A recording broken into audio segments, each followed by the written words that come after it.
As a kid, I spent my summers with my grandparents on their ranch in Texas.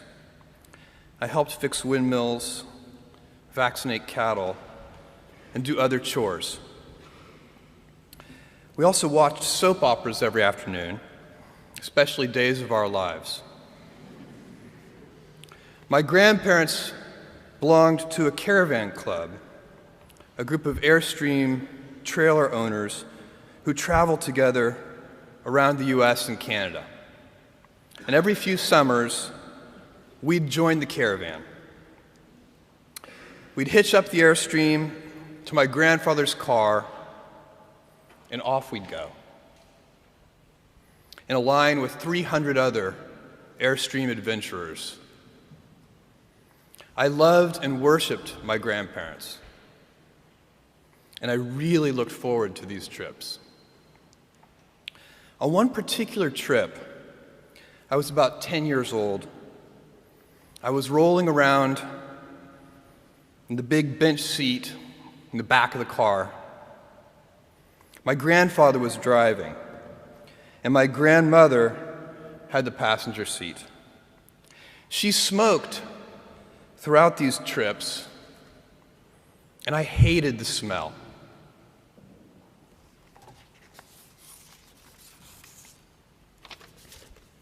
At that age, I'd take any excuse to make estimates and do minor arithmetic. I'd calculate our gas mileage, figure out useless statistics on things like grocery spending. I'd been hearing an ad campaign about smoking. I can't remember the details, but basically the ad said, every puff of a cigarette takes some number of minutes off of your life. I think it might have been 2 minutes per puff. At any rate, I decided to do the math for my grandmother. I estimated the number of cigarettes per day, estimated the number of puffs per cigarette, and so on.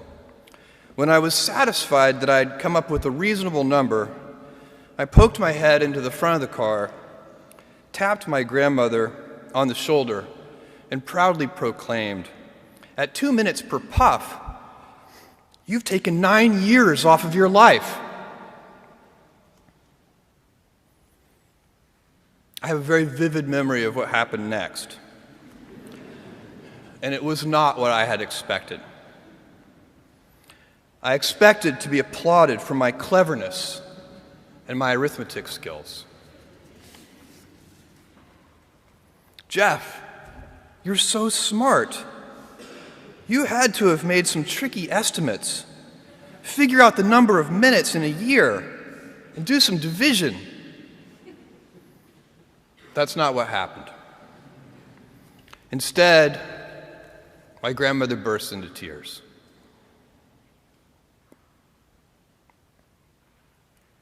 I sat in the back seat, didn't know what to do, while my grandmother was crying. My grandfather, who'd been driving in silence, pulled over onto the shoulder of the highway. He got out of the car and came around and opened my door and waited for me to follow. Was I in trouble? My grandfather was a highly intelligent, quiet man. He had never said a harsh word to me, and maybe this was to be the first time. Or maybe he would ask that I get back in the car and apologize to my grandmother. I had no experience in this realm with my grandparents, and no way to gauge what the consequences might be. We stopped beside the trailer.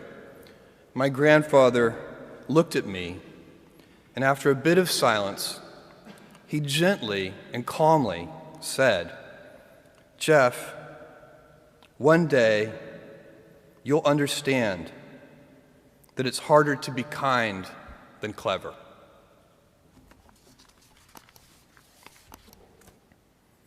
What I want to talk to you about today is the difference between gifts and choices.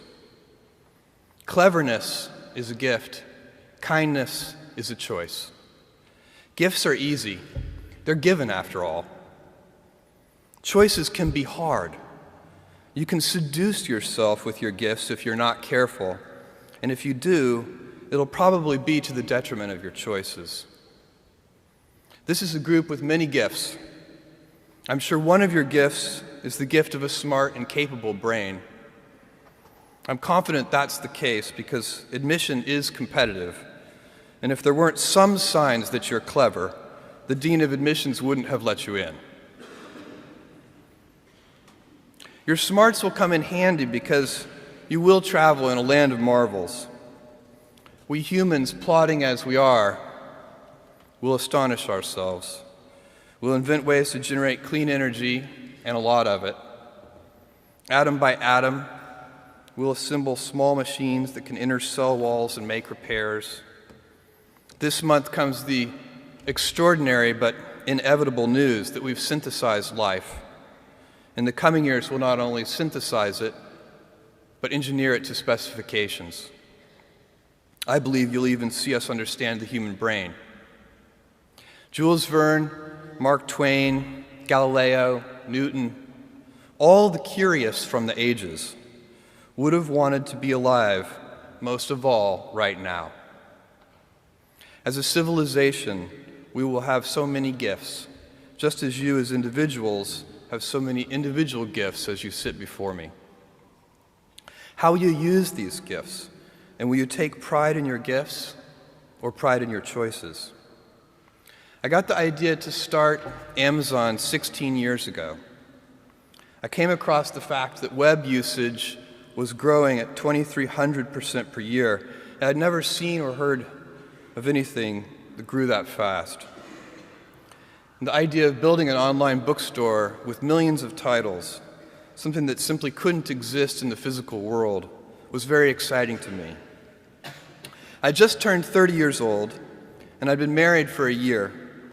I told my wife, Mackenzie, that I wanted to quit my job and go do this crazy thing that probably wouldn't work, since most startups don't, and I wasn't sure what would happen after that.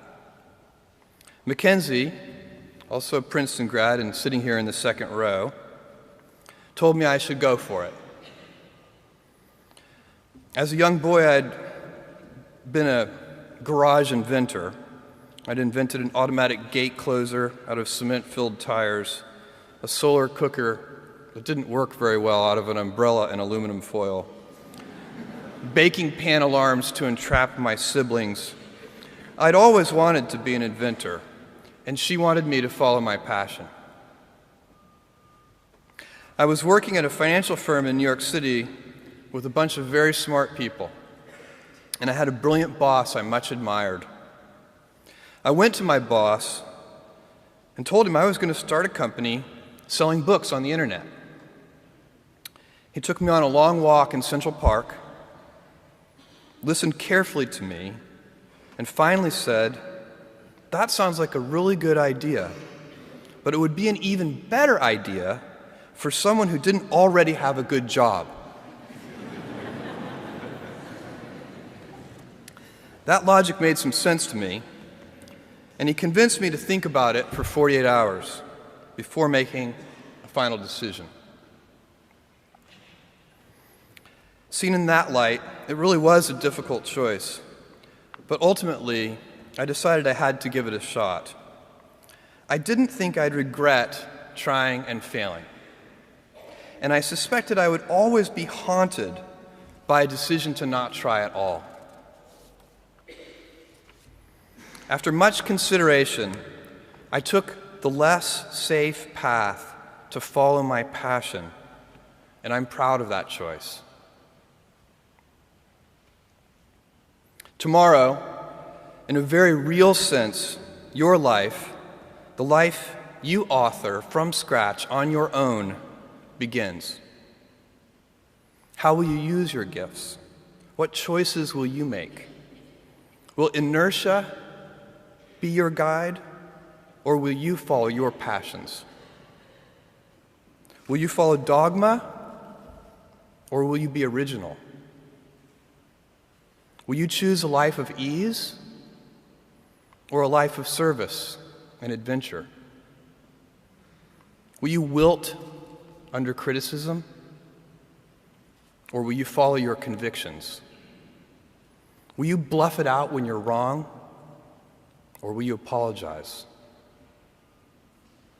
Will you guard your heart against rejection, or will you act when you fall in love?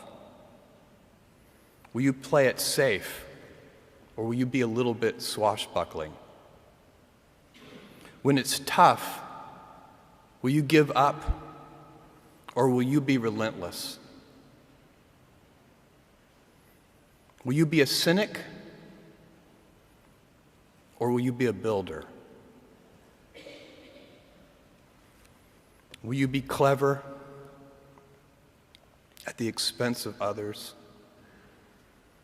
or will you be kind?